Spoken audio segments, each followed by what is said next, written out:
Hello student, मैं Tara Bharti. Welcome to Tara Bharti classes. आज की जो क्लास है वो होने वाली है एसएसटी के अर्थशास्त्र की, जिसमें हम ये जानेंगे वैश्वीकरण और भारतीय अर्थव्यवस्था के बारे में।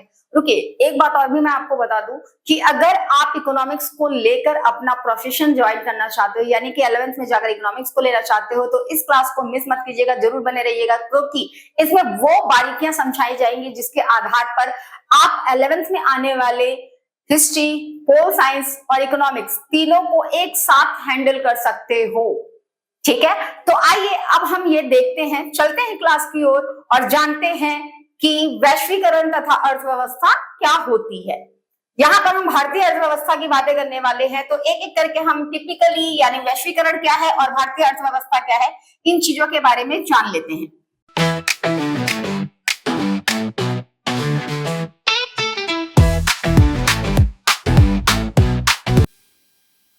आइए सीखते हैं इस टॉपिक को लेकर, इस चैप्टर को लेकर कुछ विशेष बातें, जैसे कि पहला ही आपके शीर्षक में दिखाई दे रहा है वैश्वीकरण और दूसरा भारतीय अर्थव्यवस्था। तो हम सबसे पहले बात करेंगे वैश्वीकरण की। वैश्वीकरण क्या होता है? वैश्वीकरण आपने आए दिन न्यूज़पेपर्स में राष्ट्रीय यानी संयुक्त राष्ट्र का नाम सुना होगा। संयुक्त राष्ट्र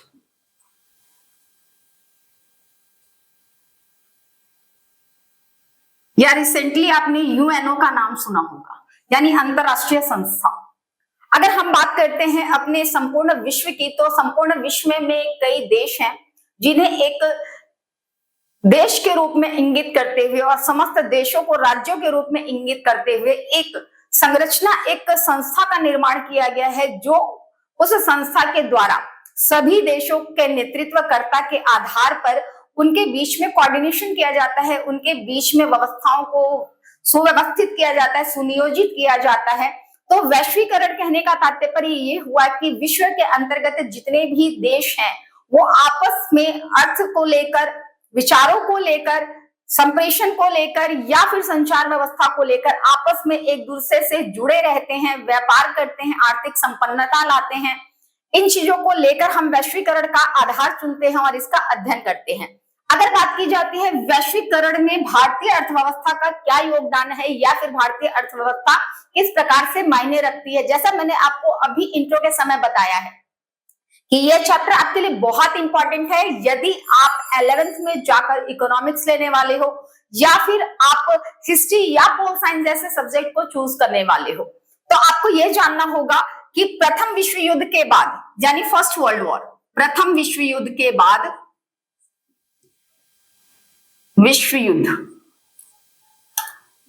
और द्वितीय विश्व युद्ध यानी सेकंड वर्ल्ड वॉर,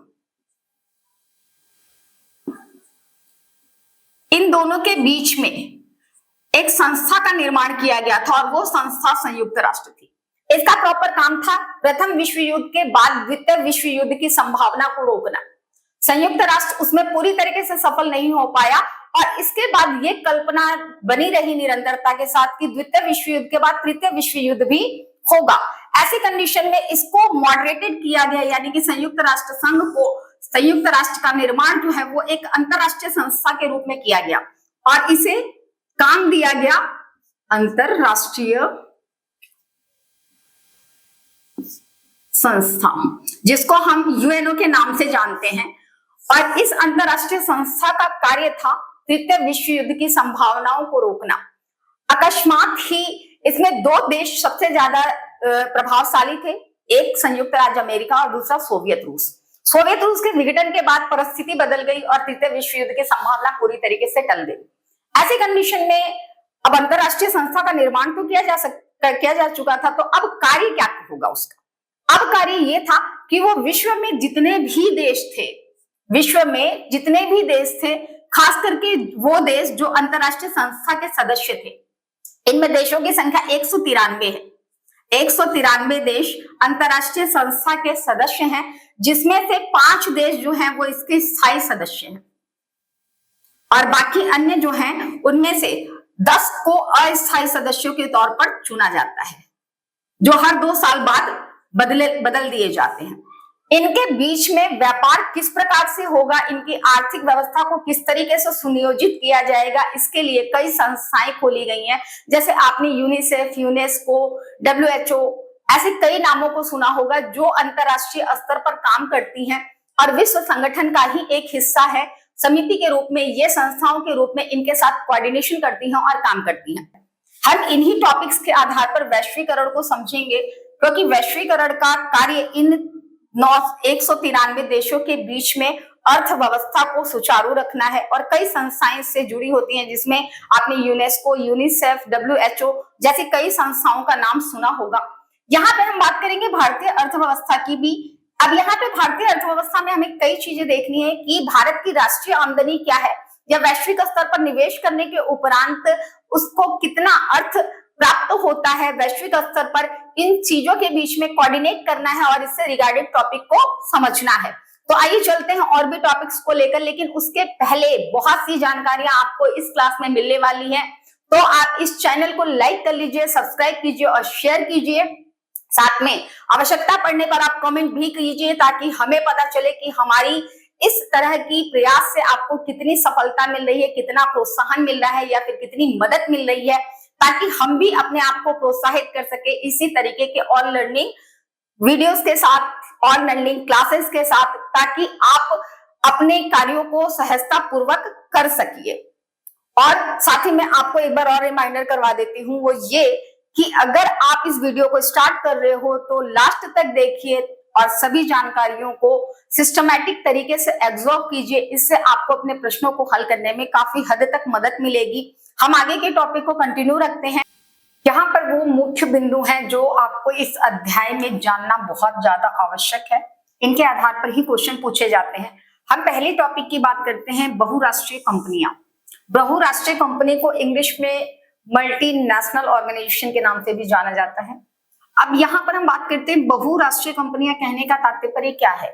यहाँ पर बहुत ऐसे देश हैं जो एक साथ कई देशों में निवेश करते हैं और अपनी कंपनियों को एज अ ब्रांच ट्रीट करते हैं। उनका मुख्य ब्रांच कहीं और होता है, यानी मुख्य हेड ऑफिस कहीं और होता है, और अलग अलग देशों में उन्हीं ऑफिसेस के या उन्हीं कंपनियों के ब्रांच खोले जाते हैं और उस तरीके से उनको कोऑर्डिनेट किया जाता है।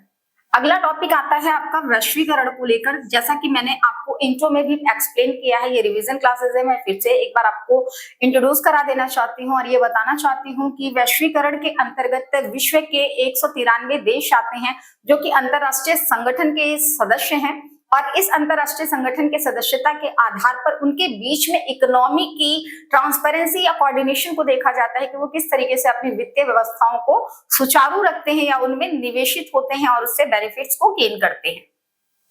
उनको लेकर कई नियम जो है वो वैश्वीकरण के आधार पर रखा जाता है। अब बारी आती है उदारीकरण।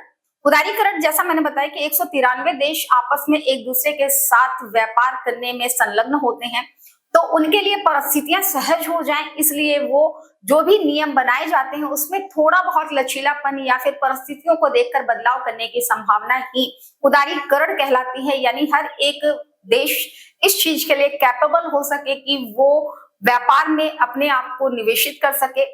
इस आधार पर उनके नियमों में कुछ लचीलापन लाया जाता है, उसमें सौहार्दपूर्ण व्यवहार लाया जाता है, जिसे हम उदारीकरण के नाम से जानते हैं। अगला टॉपिक है आपका विदेशी निवेश।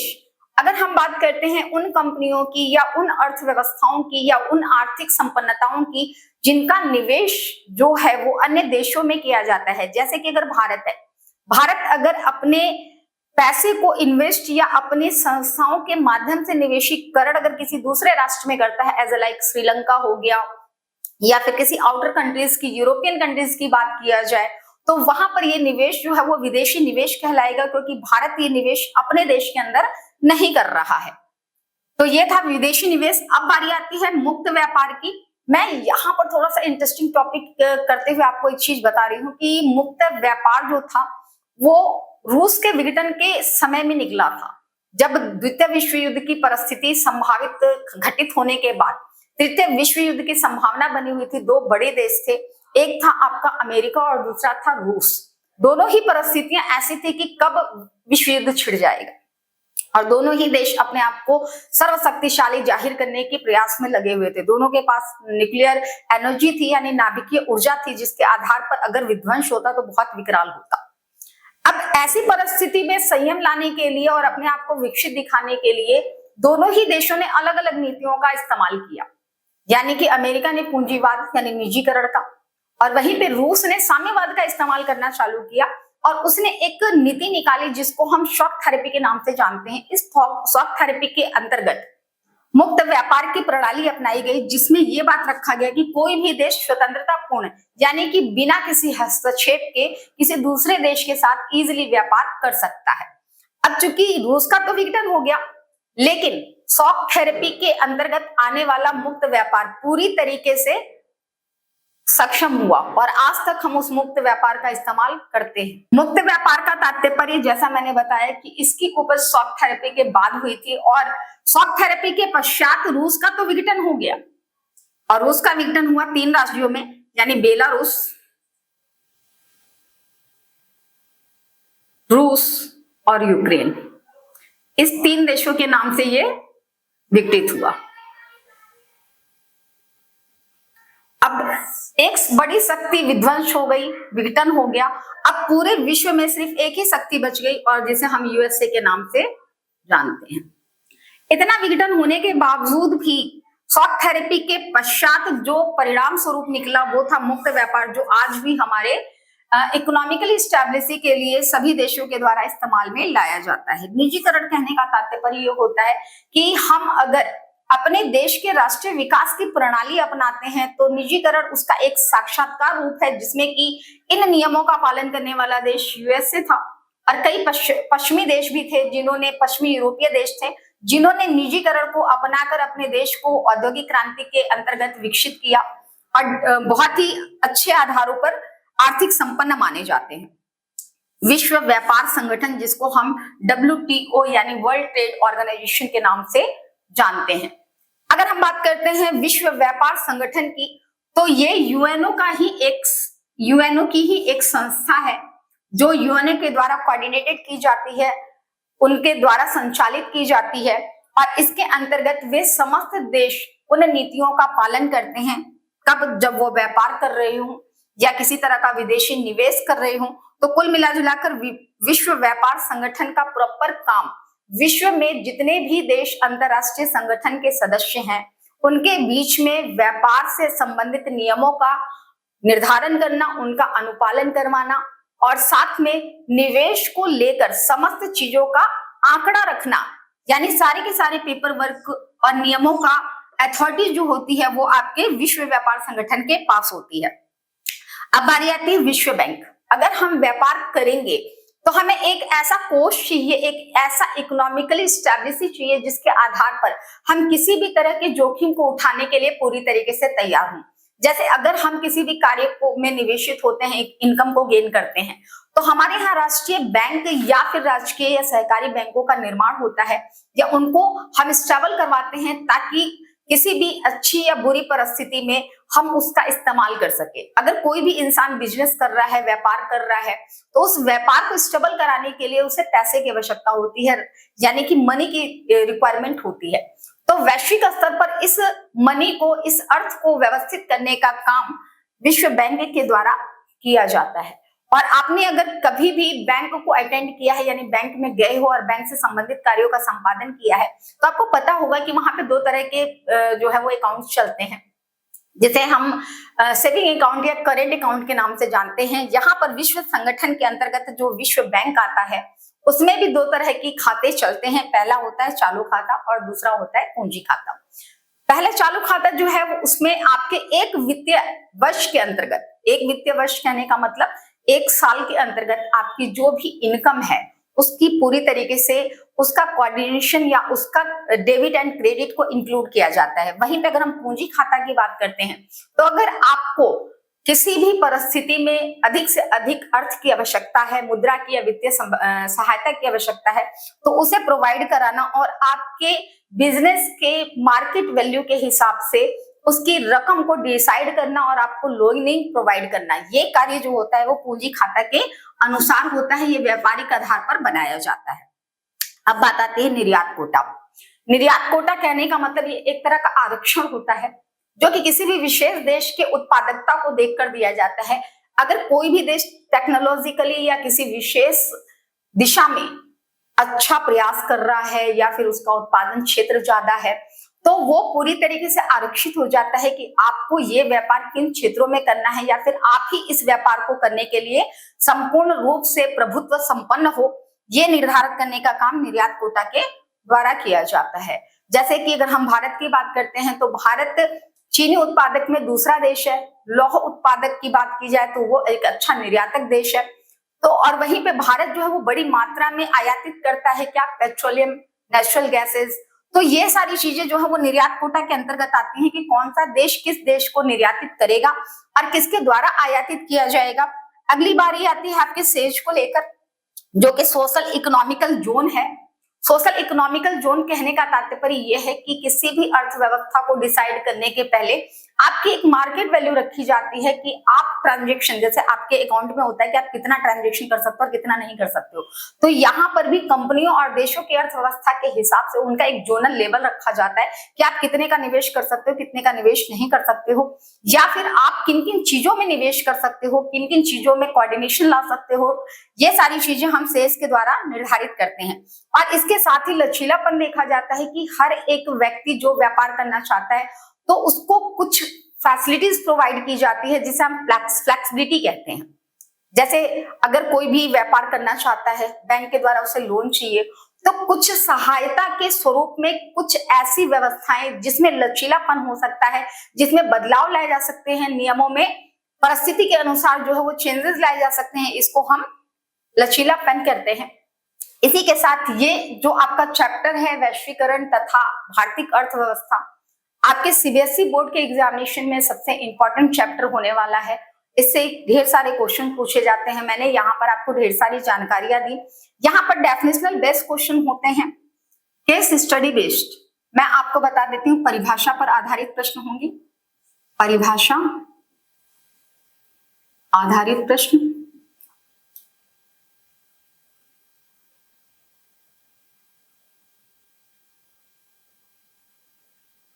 जैसे मैंने यहाँ पे बताया WTO या फिर सेज, इनके फुल फॉर्म के आधार पर क्वेश्चन पूछे जा सकते हैं। केस स्टडी बेस्ड क्वेश्चन हो सकता है।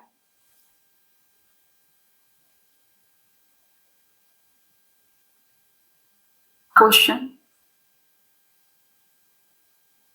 और साथ ही MCQ से संबंधित क्वेश्चंस यहां पर होंगे।